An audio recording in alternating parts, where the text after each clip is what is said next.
Hi friends, మిత్రులందరికీ price action Telugu ఛానల్లోకి స్వాగతం. సో ఈరోజు ఏంటంటే open interest and big players యొక్క డేటా ఎలా ఉందనేది చూద్దాం అండ్ ప్రైస్ యాక్షన్ గురించి కూడా డిస్కస్ అనేది చేద్దాం. అయితే ముందుగా మిత్రులు ఏంటంటే నేను ఇక్కడ ఒక ప్రశ్న అనేది అడగడం జరిగింది. దాంట్లో భాగంగా ముందు ఆ యొక్క స్టాక్స్ గురించి మనం మాట్లాడుకుందాం. ఏ స్టాక్ గురించి అనాలిసిస్ కావాలి కామెంట్ చేయండి అని చెప్పేసి అడిగాను. కొంతమంది ట్రైడెంట్ అని చెప్పారు. ఫస్ట్ ట్రైడెంట్ అనేది చెక్ చేద్దాం అది ఎలా ఉంది అని చెప్పేసి. సో ట్రైడెంట్ ఫస్ట్ ఏంటంటే వీక్లీకి వెళ్దాం. వీక్లీ టైం ఫ్రేమ్లో అబ్జర్వ్ చేస్తే నాకైతే ఈ యొక్క లెవెల్ అనేది బ్రేక్అవుట్ జరిగితేనే మనం లాంగ్ ఎంట్రీ అనేది తీసుకోవచ్చు. ప్రస్తుతం ఏంటంటే ఈ యొక్క 37 పైన క్లోజింగ్ అనేది ఇవ్వాలి వీక్లీ బేసిస్లో. ఒకసారి డైలీ చూద్దాం ప్రీవియస్గా ఎలా ఉందని చెప్పేసి. సో డైలీ అయితే బ్రేక్అవుట్ అయింది. మేబీ కొద్దిగా పుల్ బ్యాక్లో మనం బేస్డ్ ఆన్ ద క్యాండిల్స్టిక్ అనేది ఎంట్రీ అనేది తీసుకోవచ్చు. సో ఓవరాల్గా ఇది 32 అనేది స్వింగ్ లో అనమాట. ప్రస్తుతం అయితే అంత అగ్రెసివ్ బుల్లిష్నెస్ ఏం కనిపించట్లేదు. Okay, so that is there. దాని తర్వాత స్టాక్ వచ్చేసరికి మనకి NCL. Okay fine, NCL India stock, NCL industries అనుకుంటున్నాను నేను. Okay fine. దీన్ని కూడా చూస్తే ముందుగా మంత్లీ ఒకసారి చూద్దాం, ఎందుకంటే రీసెంట్గా హైజ్ అనేది కనిపిస్తుంది. ఇక్కడైతే మనకి రెసిస్టెన్స్ లెవెల్ ఉంది క్లియర్గా 303 దగ్గర, రఫ్గా 300 అనుకోవచ్చు. అండ్ రీసెంట్గా ఏంటంటే కన్సోలిడేషన్ నుంచి బయటికి రావడం అనేది జరిగింది. బ్యూటిఫుల్ కన్సోలిడేషన్ ఇది 210 అనమాట. రైట్, 210 దగ్గర మనకి ఏంటంటే కన్సోలిడేషన్ నుంచి బయటకు వచ్చింది. వీక్లీ టైం ఫ్రేమ్ ఒకసారి చూద్దాం. సో వీక్లీలో కూడా బ్రేక్అవుట్ జరిగింది. చక్కగా మీరు ఇక్కడ 220 దగ్గర కానీ ప్లాన్ చేసుకున్నట్టయితే బాగుండేది. అండ్ స్వింగ్ లో అనేది మనకున్న ఇమీడియట్ ఇంపార్టెంట్ లెవెల్ అనమాట. ప్రస్తుతం అయితే ఈ యొక్క వ్యూ వచ్చేసరికి మనకి బుల్లిష్ వ్యూ. నేనైతే పర్సనల్గా ఒకవేళ తీసుకోవాల్సి వస్తే రిట్రేస్మెంట్ జరిగితే దాంట్లో ఏంటంటే లాంగ్ మాత్రమే ప్లాన్ చేస్తాను, ఎన్సిఎల్ ఇండస్ట్రీస్. దాని తర్వాత CE info, map my India, CE info,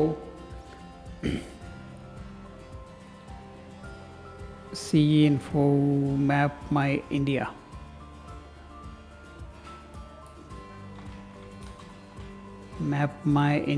okay fine. So దీంట్లో వీక్లీ టైం ఫ్రేమ్లో చాలా చక్కగా ట్రెండ్ లైన్ అనేది బ్రేక్అవుట్ అయింది ప్రీవియస్గా. రైట్, ఈ యొక్క లెవెల్ దగ్గర నుంచి మనం డ్రా చేసుకోవచ్చు. చక్కగా చూడండి, అబ్జర్వ్ చేస్తే ఈ యొక్క పర్టికులర్ లెవెల్ దగ్గర ఏంటంటే మనకి చక్కగా ట్రెండ్ లైన్ అనేది కనిపిస్తుంది. అండ్ ట్రెండ్ లైన్ దగ్గర అయితే బ్రేక్అవుట్ అయింది. సో ప్రాబబ్లీ ఏంటంటే ఈ కన్సోలిడేషన్ కూడా బాగుంది. చూడండి, మంచి క్యాండిల్ వచ్చింది ఇక్కడ, అవును కదా. 1 2 3 4 5 దగ్గర 5 వారాలు సెల్లర్స్ అనేవాళ్ళు ట్రై చేశారు, కానీ వీక్ సెల్లర్స్ అనమాట. Bullish marubozu candle. అండ్ ఒకసారి డైవర్జెన్స్ కూడా ఉందేమో చెక్ చేద్దాం. ప్రాబబ్లీ డైవర్జెన్స్, ఇంతకుముందు మనం డిస్కస్ చేసుకున్నాం డైవర్జెన్స్ గురించి. చూడండి, ప్రైస్ వచ్చేసరికి మనకి ఇక్కడ ఒక లో అనేది క్రియేట్ చేసింది. చూడండి, ఈ ప్రైస్ దగ్గర మనం అబ్జర్వ్ చేస్తే లో అనేది క్రియేట్ చేసింది. బట్ ఆర్ఎస్ఐలో అయితే డైవర్జెన్స్ కనిపిస్తుంది. ఆబ్వియస్గా ఏంటంటే టెక్నికల్గా ఈ యొక్క లెవెల్ పైన మనం ఎంట్రీ అనేది ప్లాన్ చేసుకోవచ్చు. Maybe probably this low is the stop loss but okay. Anyhow ప్రస్తుతానికైతే వీక్లీ టైం ఫ్రేమ్లో చక్కగా వెళుతుంది. ఒకసారి వీక్లీ చూద్దాం. అండ్ వీక్లీలో ఇంపార్టెంట్ లెవెల్స్ ఉన్నాయి మనకి. రీసెంట్గా ఈ యొక్క 2 లెవెల్స్ అనేది రీసెంట్గా రెసిస్టెన్స్ లెవెల్ అయితే సక్సెస్ఫుల్గా బ్రేక్అవుట్ అయింది అండ్ రీటెస్ట్ కూడా జరిగింది. బట్ ఎనీహౌ ఇది ఫ్రెష్గా హై అయితే క్రియేట్ చేసే స్కోప్ అయితే ఉంది. మనకి ఎటువంటి రిట్రేస్మెంట్ కానీ ఓకే దాంట్లో ఏంటంటే దీన్ని లాంగ్ సైడ్ అనేది యాడ్ చేసుకోవచ్చు. దీంట్లో ఎటువంటి వీక్నెస్ అనేది ప్రస్తుతానికైతే కనిపించట్లేదు. అండ్ నెక్స్ట్ స్టాక్ వచ్చేసరికి అండ్ స్టాక్ అయితే బాగుంది, అది MapmyIndia long term కోసం. అండ్ గ్రావిటా ఇండియా, బట్ ఏంటంటే అది రీజనబుల్ ప్రైసెస్ దగ్గర అనిపించట్లేదు. ఇది మన MapmyIndia already extend అయింది. This is very good chart అనమాట, వెరీ గుడ్. ఒకసారి మంత్లీకి వెళ్దాం. ప్రీవియస్గా ఎంతమంది డిస్కస్ చేసుకున్నట్టున్నాం, ఐఎమ్ నాట్ షూర్, ఎందుకంటే మనం ఏదైనా డ్రాయింగ్స్ ఉంటే ఒక్కొక్కసారి అంతే మిగిలిపోతాయి. ఎస్, ఇది 2012లో మనకి ఏంటంటే రెసిస్టెన్స్ ఫార్మేషన్ జరిగింది. దాని తర్వాత 2018 రెసిస్టెన్స్ ఉంది. మనకి 2021 తర్వాత బ్రేక్అవుట్ అనేది జరిగింది. అక్కడ నుంచి కూడా రిట్రేస్ కూడా జరగలేకపోయింది. అంత బుల్లిష్ అనమాట. దీంట్లో ఫ్లాగ్ అనేది జరిగి అక్కడ నుంచి చక్కగా ముందుకు వెళ్ళటం అనేది జరిగింది. సో ఎనీహౌ మంత్లీ అది. వీక్లీ టైం ఫ్రేమ్లో అయితే ఎక్సలెంట్ చార్ట్ ఇది, ఓకేనా. దీంట్లో లాంగ్ టర్ము బ్యూటిఫుల్గా ఉంటుంది. బట్ ఏంటంటే దీన్ని ఏదైనా రిట్రేస్మెంట్స్ జరిగినప్పుడు మాత్రమే యాడ్ చేసుకోండి. ఎందుకంటే ఇప్పుడు పీక్లో ఉన్నాం, ఎనీ పుల్ బ్యాక్ అనేది తీసుకుంటే మాత్రం డెఫినెట్గా దాంట్లో మనం లాంగ్ టర్మ్ అయితే దీంట్లో యాడ్ చేసుకోవచ్చు. ప్రస్తుతం మనం చూసిన చార్ట్లో ఈ చార్ట్ అయితే చాలా చక్కగా వెళ్తుంది. దాని తర్వాత మ్యాప్ మై ఇండియా బాగుంది, అండ్ ఆఫ్ కోర్స్ ఎన్సిఎల్ కూడా పాజిటివ్గానే కనిపిస్తూ ఉంది. ఓకే, ఇక మనకి బ్యాంక్ నిఫ్టీకి వెళ్దాం, 1 hour టైం ఫ్రేమ్కి వెళ్దాం. మనం మెన్షన్ చేసుకున్న లెవెల్స్ అనేది చూసుకుందాం. రైట్, వెరీ సింపుల్గా ఒకసారి నిఫ్టీకి వెళ్దాం డైరెక్ట్గా, ఓకేనా? ఎందుకంటే కన్ఫ్యూజన్ లేకుండా నిఫ్టీ, బ్యాంక్ నిఫ్టీ, ఫిన్ నిఫ్టీ, తర్వాత మిడ్ క్యాప్ అనేది చూస్తాం. దీంట్లో ప్రీవియస్గా ఏంటంటే మనం ట్రెండ్ లైన్ అనేది డ్రా చేసుకున్నాం, రైట్? ఈ యొక్క ట్రెండ్ లైన్ బ్రేక్అవుట్ జరిగింది సక్సెస్ఫుల్గా, మళ్ళీ గ్యాప్ అప్ అయింది కానీ స్టేబుల్ అవ్వలేదు ఎక్కడ కూడాను. ఈ యొక్క రెసిస్టెన్స్ లెవెల్ అనేది మనం అనుకున్నాం, బట్ ఇది కొద్దిగా గ్యాప్ అప్ అయింది. అక్కడ నుంచి కూడా స్ట్రాంగ్ సెల్లింగ్తో కిందకు వచ్చేసింది. అంటే ప్రీవియస్గా ఏదైతే లో ఉందో ఆ లో దగ్గర మనకి ఏంటంటే స్ట్రాంగ్ రిజెక్షన్ అనేది కనిపించింది. ఒకసారి లోవర్ టైం ఫ్రేమ్స్కి వెళ్దాం. ఈరోజు ఎక్స్పైరీ కదా, అండ్ చూడండి ప్రీవియస్గా మనకున్న స్ట్రక్చర్ దగ్గర ఎంత బ్యూటిఫుల్గా బౌన్స్ అనేది జరిగిందో, బట్ ఏంటంటే ఎటువంటి కన్ఫర్మేషన్ అయితే లేదు లోవర్ టైం ఫ్రేమ్స్లో. బట్ అట్లీస్ట్ ఏంటంటే ఎవరైనా హైయర్ ప్రైసెస్లో కన్నా షార్ట్ చేసి ఉంటే మేబీ ఈ యొక్క ఇంపార్టెంట్ లెవెల్స్ దగ్గర అయితే వాళ్ళు రికవర్ చేసినట్టు క్లియర్గా తెలుస్తుంది. 2 attempts చేసింది, ఏది 19,235 లెవెల్ని బ్రేక్ చేయడానికి, బట్ అక్కడైతే మళ్ళీ రికవర్ చేశారు, ఎందుకంటే ప్రీవియస్ స్ట్రక్చరల్గా మంచి సపోర్ట్ ఉన్న లెవెల్ అనమాట. ఓకే, సో ఒకసారి ఓపెన్ ఇంట్రెస్ట్ లెవెల్స్ అనేది చూద్దాం ఏ విధంగా ఉందని చెప్పేసి. ప్రస్తుతం కరెంట్ వీక్ ఎక్స్పైరీ అయిపోయింది కాబట్టి నేను ఏంటంటే నెక్స్ట్ వీక్ అనేది సెలెక్ట్ చేస్తున్నాను. అండ్ ముఖ్యంగా మనం చూసుకున్నట్టయితే మొన్నేమో కాల్స్ ఎక్కువగా సెల్ చేశారు. ఓకే, ఈరోజు ఏం చేశారంటే పుట్స్ ఎక్కువగా సెల్ చేసినట్టు తెలుస్తుంది. Anyhow important resistance support levels అనేది మనం చూసుకున్నట్టయితే 19,200 దగ్గర మనకి సపోర్ట్ అయితే కనిపిస్తుంది. అండ్ లాస్ట్ వీక్ కూడా ఇదే లెవెల్ అనేది మనకు ఉంది ఫ్రెండ్స్, 19,200 అనేది ఓపెన్ ఇంట్రెస్ట్ అంతే ఉంది. ఈ వీక్ కూడా ఏంటంటే అంటే ఫ్రెష్గా స్టార్ట్ అయింది కదా, ఈరోజు ఎక్స్పైర్ అయిపోయిన తర్వాత ఫ్రెష్గా స్టార్ట్ అయింది. సో ఇక్కడ మనం చూసుకున్నట్టయితే 19,200 అనేది మనకైతే important based on the important support based on the open interest. దాని తర్వాత మనకి 235 అనమాట. సో ఒకవేళ ఈ యొక్క లెవెల్ అనేది మనకు గన బ్రేక్ డౌన్ జరిగిందంటే ఫాస్ట్గా కిందకి వెళ్తుంది. అండ్ మరోవర్ ఏంటంటే ఫ్రెండ్స్ మనకి ఇక్కడ ఒక ఫాలింగ్ వెడ్జ్ అనేది కనిపిస్తుంది. చూడండి, మనం ఇక్కడ ట్రెండ్ లైన్ అనుకున్నాం, చక్కగా బ్రేక్అవుట్ జరిగి కిందకు వచ్చింది. ఇప్పుడు ఫాలింగ్ వెడ్జ్ గురించి మాట్లాడుతున్నాం. ఒకవేళ ఫాలింగ్ వెడ్జ్ అనేది బ్రేక్అవుట్ జరిగితే మనం అప్ సైడ్ అనేది చూసుకోవచ్చు. ఇమీడియట్గా మనకున్న రెసిస్టెన్స్ లెవెల్ వచ్చేసరికి 19,290. దాని తర్వాత వచ్చేసరికి మనకి 19,361. అదేవిధంగా ఓపెన్ ఇంట్రెస్ట్ని బట్టి రెసిస్టెన్స్ లెవెల్ ఎక్కడ ఉందనేది ఒకసారి చూసే ప్రయత్నం చేద్దాం ఫ్రెండ్స్. అండ్ రెసిస్టెన్స్ అయితే నాకు 19,500, 19,600, 19,500 అనేది తీసుకుందాం, ఎందుకంటే డిస్టెన్స్ కూడా ఉంది కాబట్టి. లాస్ట్ వీక్ కూడా ఇదే రెసిస్టెన్స్ అనేది ప్రస్తుతం వాళ్ళు కంటిన్యూ చేస్తున్నారు. ప్రస్తుతం వ్యూ వచ్చేసరికి 19,500 దగ్గర రెసిస్టెన్స్ అనేది క్రియేట్ అయితే కనిపిస్తుంది. ఓకే, సో ఇక్కడ ట్రెండ్ లైన్స్ కానీ మనకి ఫాలింగ్ వెడ్జ్ కానీ వెరీ ఇంపార్టెంట్, ఎందుకంటే ఇంపార్టెంట్ సపోర్ట్ నుంచి కూడా బౌన్స్ అనేది జరుగుతుంది కాబట్టి ఇక్కడ బయర్స్ అనేవాళ్ళు ఇంట్రెస్ట్గా ఉన్నారని చెప్పేసి ఒక క్లారిటీ అనేది రావటం అనేది జరుగుతుంది. ఇకపోతే బ్యాంక్ నిఫ్టీ మనం చూద్దాం. బ్యాంక్ నిఫ్టీలో కొద్దిగా ట్రిక్కీగా ఉంది సిచ్యువేషన్. బ్రేక్ డౌన్ జరిగింది కానీ ట్రెండ్ లైన్ మళ్ళీ వెంటనే బుల్లిష్ ఎంగల్ఫింగ్ క్యాండిల్. అండ్ మనం ఈ యొక్క రెసిస్టెన్స్ లెవెల్ మార్క్ చేసుకొని చెప్పుకున్నాం, గుర్తుందో లేదో. అందుకే ప్రీ మార్కెట్ కానీ పోస్ట్ మార్కెట్ కానీ మన ఛానల్లో వచ్చేది డెఫినెట్గా వాచ్ చేయండి. ఓకే, సో ఇక్కడ మనం చూసుకున్నట్లయితే సేమ్ లెవెల్ అనేది మనకి రెసిస్టెన్స్ లాగా వచ్చింది. ఓకే, కొద్దిగా జూమ్ చేస్తున్నాను చూడండి, ఈ ఒక పర్టికులర్ లెవెల్ అనేది ఇక్కడ మనకి రెసిస్టెన్స్ లాగా ఉంది. ఇది వచ్చేసరికి మనం ప్రీవియస్గా గీసుకున్న లెవెల్సే అనమాట, ఇప్పుడేం కొత్తగా వీటిని ఏం యాడ్ చేయలేదు మనం. అండ్ ఒకసారి 5 minutes టైం ఫ్రేమ్లో ఏమైనా ఆపర్చునిటీ ఉందని చూద్దాం. ఇక్కడ వచ్చేసరికి మనకి మంచి బుల్లిష్ క్యాండిల్ వచ్చింది, కన్సోలిడేషన్ తీసుకుంది. అక్కడ నుంచి indecision candle and hammer follow up candle. So kind of ఇంకా లోవర్ టైం ఫ్రేమ్కి వెళ్తే కానీ మనకి ఏంటంటే మేబీ అక్కడ ఎం ప్యాటర్న్ కైండ్ ఆఫ్ థింగ్ అనేది కనిపించదు. ఎనీహౌ బిగ్గర్ పిక్చర్లో మనం చూసుకున్నట్టయితే ప్రీవియస్గా చూడండి, టెక్నికల్గా ఇది వెరీ ఇంపార్టెంట్ పాయింట్. ఈ వీడియో ఎవరైతే చూస్తున్నారో ఇక్కడ కొద్దిగా ఫోకస్ చేయండి. 44,000 ఏమనుకున్నాం మనం, హయ్యెస్ట్గా ఓపెన్ ఇంట్రెస్ట్ అనేది బిల్డప్ అయింది, మేబీ సపోర్ట్ లాగా ఉంటుందని చెప్పేసి అనుకున్నాం. ఈ బ్లూ కలర్లో మనం మార్క్ చేసింది ఏంటంటే హయ్యెస్ట్ ఓపెన్ ఇంట్రెస్ట్ అనమాట. ఈరోజు ఎక్కడ క్లోజ్ చేశారంటే బ్రేక్ చేశారు, ఫాల్స్ బ్రేక్అవుట్, మళ్ళీ లోపలికి వెళ్ళిపోయారనమాట. అంటే ఈ యొక్క 44,000 అనేది ఏ విధంగా వర్కౌట్ అయిందంటే స్ట్రాంగ్ సపోర్ట్ లాగా వర్కౌట్ అయింది. అందుకని చాలామంది ఏంటంటే 44,000 దగ్గర సెల్లింగ్ అనేది చేశారనమాట.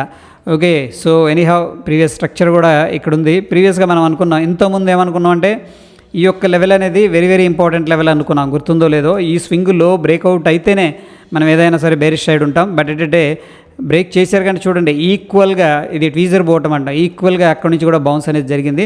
స్టిల్ ఏంటంటే మనం ఈ యొక్క లో అనేది మనం మార్క్ చేసి పెట్టుకోవచ్చు. ఓకే, అయితే మనకి ఇక్కడ ఓపెన్ ఇంట్రెస్ట్ అనేది ఒకసారి చెక్ చేద్దాం. అండ్ ఇంపార్టెంట్ రెసిస్టెన్స్ లెవెల్స్ అనుకున్నాం కదా, చూడండి ఈ యొక్క ప్రీవియస్ ఏదైతే లెవెల్ ఉందో ఈ లెవెల్ దగ్గర నుంచి కూడా మనకి మార్కెట్ అనేది డ్రాప్ అయిపోయింది. రైట్, ఓపెన్ ఇంట్రెస్ట్ అనేది ఒకసారి చూద్దాం బ్యాంక్ నిఫ్టీలో ఎలా ఉందని చెప్పేసి వీక్లీలో నెక్స్ట్ వీక్, ఎందుకంటే కరెంట్ వీక్ ఎక్స్పైరీ అనేది చూపిస్తుంది. ఓవరాల్గా ఫ్రెండ్స్ మనకి ఏంటంటే కాల్స్ సెల్ చేస్తూ ఉన్నారు. గత డైలీ మనం అప్డేట్ చేసుకుంటూ ఉన్నాం, కాల్స్ అనేది ఎక్కువగా ఉన్నారు, ఒక మిడ్ క్యాప్లోనే ఎక్కువ పుట్ సెల్ చేస్తున్నారు అని చెప్పేసి. ఎనీహౌ ఇక్కడ ఏంటంటే మనకి కాల్స్ సెల్ చేశారు. ప్రస్తుతానికి ఏంటంటే మనకి స్ట్రాంగ్ రెసిస్టెన్స్ వచ్చేసరికి 44,500 దగ్గర అయితే కనిపిస్తుంది. సో కొద్దిగా దగ్గరకు వచ్చారు, ఎందుకంటే మార్కెట్ కిందకి వెళ్తుంది కదా, వాళ్ళు కూడా దగ్గరకు వచ్చే ప్రయత్నం చేస్తున్నారు. 44,500 అనేది ఫ్రెండ్స్ కొద్దిగా రఫ్గా మార్క్ చేస్తున్నాను, ఓకేనా. 44,500 అనేది మనకి ఇమీడియట్గా ఉన్న రెసిస్టెన్స్ లెవెల్. ఓకే, సో ప్రస్తుతం ఇది సపోర్ట్ లెవెల్, దాని తర్వాత 44,358 resistance level, and round up number ఏంటంటే 44,500 అనేది మనకి ఉన్న రెసిస్టెన్స్ లెవెల్ అనమాట. ఇక సపోర్ట్ విషయానికి వస్తే 43,500 కనిపిస్తుంది. సో ఎవరు కూడా ఏంటంటే మార్కెట్ వీక్గా ఉంది కాబట్టి డేర్ చేయట్లేదు. 43,500 చాలా డిస్టెన్స్ అనేది వెళ్ళారు, అది కూడా ఏంటంటే చాలా తక్కువ క్వాంటిటీ ఉంది, అది కూడా ఇంపార్టెంట్ ఫ్రెండ్స్. మీకు ఒక్కొక్కసారి నేను వీడియో చేస్తూ మర్చిపోతాను. ఇక్కడ మనం చూడాల్సింది ఏంటంటే చూడండి 43,000 దగ్గర ఉన్నారు, 43,500 ఉన్నారు open interest. But overall picture అయితే అంత కన్వీనియన్స్గా లేదనమాట, అందరూ కూడాను ఎక్కువ సెల్లింగ్ చేయడానికే ఇష్టపడుతున్నారు. అండ్ మరోవర్ ఏంటంటే కొంతమంది 44,000 కాలు పుట్టు అనేది సెల్ చేశారు, మేబీ విత్ హెడ్జింగ్ అయి ఉంటుంది. ఎట్లా అంటే ఈ రెండు సెల్ చేసి ఇక్కడ పుట్టు బై చేస్తారు, ఇక్కడ కాలు బై చేస్తారు. ఇది సింపుల్ స్ట్రాటజీ అనమాట, ఐరన్ కాండోర్ అంట. ఎనీహౌ ఫ్రెండ్స్ మనకి ఇక్కడ ఇంపార్టెంట్ లెవెల్స్ ఇవి. నేనైతే ప్రస్తుతం ఈ యొక్క లెవెల్ అనేది వాచ్ చేస్తూ ఉంటాను. ఇది 1 అవర్ టైం ఫ్రేమ్కి వెళ్దాం. మీరు కూడా వాచ్ చేయండి ఈ యొక్క లెవెల్, ఏది 43,939. ఎందుకంటే మల్టిపుల్ టైమ్స్ అనేది ఈ లెవెల్ దగ్గర ప్రైస్ అనేది యాక్టివిటీ కనిపిస్తుంది. ఒకవేళ మార్కెట్ అప్ సైడ్ వెళితే 44,358 లెవెల్ అండ్ 44,500 లెవెల్ అనేది మనకున్న రెసిస్టెన్స్ లెవెల్స్ అనమాట. ఒకవేళ ఈ లెవెల్ అనేది బ్రేక్ డౌన్ జరిగితే ఫ్రెండ్స్ మనకి ఏంటంటే ప్రైస్ స్ట్రక్చరల్గా ఉన్నాయి, బట్ 43,500 అనేది రౌండ్ నెంబర్ కాబట్టి దాన్ని మనం కన్సిడర్ చేసుకుందాం. సో ఓవరాల్గా అయితే ప్రస్తుతం స్టిల్ సెల్ అండ్ రైజే జరుగుతూ ఉంది. ఫిన్ నిఫ్టీ అనేది చూద్దాం నెక్స్ట్ వీక్ ఎలా ఉంది ఏంటి అని చెప్పేసి. ఫిన్ నిఫ్టీ ఒకసారి టెస్ట్ చేద్దాం. ఫిన్ నిఫ్టీ వీక్లీ ఇది 5th సెప్టెంబరు. అయితే ఇక్కడ మనం చూసుకున్నట్టయితే దీంట్లో కూడా 19,900 దగ్గర షిఫ్ట్ అయ్యారు వీళ్ళు. ఎంతోమంది ఎక్కడ ఉన్నారు ఫ్రెండ్స్, 20,000 దగ్గర ఉన్నారు. ఇప్పుడు ఎక్కడికి వచ్చారు, 19,900 దగ్గరకు వచ్చేసారు అనమాట. రైట్, ఇది అప్రాక్సిమేట్గా మార్క్ చేస్తున్నాను. ఇది వెరీ ఇంపార్టెంట్ లెవెల్ మనకి, రెసిస్టెన్స్ లెవెల్ ఏది as per the market structure. ఇది స్ట్రక్చర్ ప్లస్ ఏంటంటే ఓపెన్ ఇంట్రెస్ట్ కూడా సపోర్ట్ చేస్తుంది కాబట్టి 19,900 అనేది మనకున్న స్ట్రాంగ్ రెసిస్టెన్స్ లెవెల్స్ క్లియర్గా. రైట్, దాని తర్వాత మనం ఏమనుకున్నాం, 19,600 దగ్గర హైవీ ఓపెన్ ఇంట్రెస్ట్ ఉందని చెప్పేసి అనుకున్నాం. ఇప్పుడు ఏమైనా షిఫ్ట్ అయిందా, 19,300కి వెళ్ళిపోయారు. ఇంతకుముందు ఓపెన్ ఇంట్రెస్ట్ ఎక్కడుంది, ఇక్కడ ఉంది ఫ్రెండ్స్. 19,600 దగ్గర మనకి సపోర్ట్ ఉంది, అక్కడ ఎగ్జాక్ట్గా ఆపేశారు. అండ్ ఆఫ్ కోర్స్ కొద్దిగా మార్కెట్ కూడా స్ట్రక్చరల్గా ఉంది, బట్ కొంత ప్రాఫిట్ బుకింగ్ అయితే చేశారు. బట్ ఎప్పుడు కూడా సపోర్ట్ మీద ఎక్కువ టైం స్పెండ్ చేస్తుందంటే మనం ఏంటంటే కన్సోలిడేషన్ ప్యాటర్న్ మీద ఫోకస్ అనేది చేయాల్సి ఉంటుంది. either అప్ సైడ్ కానీ డౌన్ సైడ్ కానీ కన్సోలిడేషన్ తీసుకున్న తర్వాత సిగ్నిఫికెంట్గా వెళ్ళే అవకాశం ఉంది. బట్ మార్కెట్ సినారియో అయితే ప్రస్తుతం వీక్గా ఉంది. 19,300 దగ్గరికి వాళ్ళు ఏంటంటే షిఫ్ట్ అనేది చేసుకున్నారు. దగ్గరగా ఉండటం అంత సేఫ్ కాదు కాబట్టి 19,300 చాలా దూరం వెళ్ళిపోయారు. ఎందుకంటే వీక్లీ కదా, ఇంకా కొంచెం టైం కూడా ఉంటుంది వీక్లీ అంటే. ఇది అండ్ మార్కెట్ స్ట్రక్చరు ఇది కొద్దిగా అడ్జస్ట్ చేస్తున్నారు ఫ్రెండ్స్ పర్ఫెక్ట్గా. అది సో ప్రస్తుతానికైతే మనకి ట్రెండ్ లైన్ బ్రేక్అవుట్ అయింది. అండ్ చూద్దాం, ఇక్కడ కన్సోలిడేషన్ జరుగుతుంది. కన్సోలిడేషన్ ఏదైనా బ్రేక్అవుట్ అయినా అప్ సైడ్ కానీ లేకపోతే డౌన్ సైడ్ బ్రేక్అవుట్ అయినా ఇమీడియట్గా మనకున్న సపోర్ట్ వచ్చేసరికి 19,440, దాని తర్వాత 19,300. ఇవి రెండు కూడా మనకున్న సపోర్ట్ లెవెల్స్. ఇక నిఫ్టీ మిడ్ క్యాప్ విషయానికి వస్తే కొద్దిగా ప్రాఫిట్ బుకింగ్ అయితే జరుగుతుంది. అండ్ వెరీ ఇంట్రెస్టింగ్ పార్ట్ ఏంటంటే ఈ యొక్క ప్రీవియస్ ఏదైతే స్ట్రక్చర్ ఉందో స్ట్రక్చర్ని అయితే రెస్పెక్ట్ చేశారు. అంత అగ్రెసివ్గా పైకి వెళ్ళలేదు, కానీ మార్కెట్ స్ట్రాంగ్గా పైకి వెళ్ళి కొద్దిగా ఇక్కడ కన్సోలిడేషన్ అయితే తీసుకుంటున్నట్టు తెలుస్తూ ఉంది. Based on the open interest అయితే మనకి 2 లెవెల్స్ ఉన్నాయి ఫ్రెండ్స్. ఓకే, సో ప్రస్తుతం ఏంటంటే ఈ యొక్క లెవెల్ అనేది నేను డిలీట్ చేస్తున్నాను, ఎందుకంటే గ్యాప్ అప్ అయింది కాబట్టి. అండ్ ప్రస్తుతం అయితే ఈ యొక్క లెవెల్ అనేది రిటైన్ చేస్తున్నాను. ఇక మిడ్ క్యాప్ అనేది చూద్దాం. మిడ్ క్యాప్ నిఫ్టీ వీక్లీ, ఇది 4th సెప్టెంబర్ ఎక్స్పైరీ ఉంది. దీంట్లో మనం చూసుకున్నట్టయితే ఎక్కువ కాల్స్ యాడ్ అవుతున్నాయి. ఓకేనా, దీంట్లో కూడా కాల్స్ అయితే యాడ్ అవుతూ ఉన్నాయి ఈ ఎక్స్పైరీలో. ఏది మనకి మార్కెట్ అనేది బేరిష్గా వస్తుంది కదా, అందుకని కాల్స్ అనేది ఎక్కువగా యాడ్ చేసుకుంటూ వస్తున్నారు. ఇక్కడ మనం చూసుకున్నట్టయితే ఎక్కువ మంది 8,900 కాల్ పుట్ సెల్ చేశారు. ఎనీహౌ రెసిస్టెన్స్ వచ్చేసరికి 9,000 దగ్గర ఉంది. సో కొద్దిగా దూరంగానే వెళ్ళారు, అంటే వీక్లీ కదా, కొద్దిగా టైం ఉంది. అండ్ 8,950 9,000 అయితే బిగ్గరగా వాళ్ళు ఏంటంటే సెల్ చేశారు ఇప్పుడు 9,000 అనేది. సో డిస్టెన్స్ అనేది కొద్దిగా పెరిగింది, మేబీ వోల్టైల్ ఎక్స్పెక్ట్ చేస్తున్నట్టున్నారు. దాని తర్వాత మనకున్న సపోర్ట్ వచ్చేసరికి 8,825 8,825 అనమాట. 825 దగ్గరకు వచ్చారు చాలా. ఓకే ఫైన్, అంత అగ్రెసివ్గా లేదు, కానీ ఇక్కడ ఒక సపోర్ట్ అయితే కనిపిస్తుంది. సో ప్రస్తుతానికి మనకున్న ఇంపార్టెంట్ లెవెల్స్ వచ్చేసరికి ఇది రెసిస్టెన్స్ 9,000 అనేది రెసిస్టెన్స్. దాని తర్వాత మనకున్న సపోర్ట్ 8,860.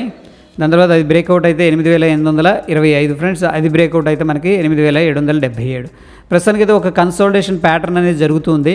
సో కన్సోలిడేషన్ నుంచి కనుక బ్రేక్అవుట్ జరిగిందంటే ఫాస్ట్గా ఏంటంటే మనం డౌన్ సైడ్ అనేది ఈ 2 టార్గెట్లు అనేది పెట్టుకోవచ్చు ఫ్రెండ్స్ దీంట్లో. రైట్, అదేవిధంగా రెసిస్టెన్స్ ఈ లెవెల్ దగ్గర ఉంది అండ్ సపోర్ట్ అనమాట ఇది. ఓకే, సో అవి ప్రస్తుతం ఉన్న ఇంపార్టెంట్ లెవెల్స్. అండ్ దీని ప్రకారం ఏంటంటే మనం వీక్లీ రేంజ్ అనేది తీసుకొని ప్లాన్ అనేది చేసుకోవచ్చు. సో ఎటువంటి క్రిటికల్ అప్డేట్స్ ఉన్నా సరే మన టెలిగ్రామ్లో అప్డేట్ చేస్తాను. హోప్ వీడియో హెల్ప్ అయిందని చెప్పేసి అనుకుంటున్నాను. మీ యొక్క సపోర్ట్ని లైక్ చేయడం ద్వారా తెలియజేయచ్చు ఫ్రెండ్స్. అండ్ మరొక ఎపిసోడ్లో మళ్ళీ కలుసుకుందాం. Stay tune. ధన్యవాదాలు.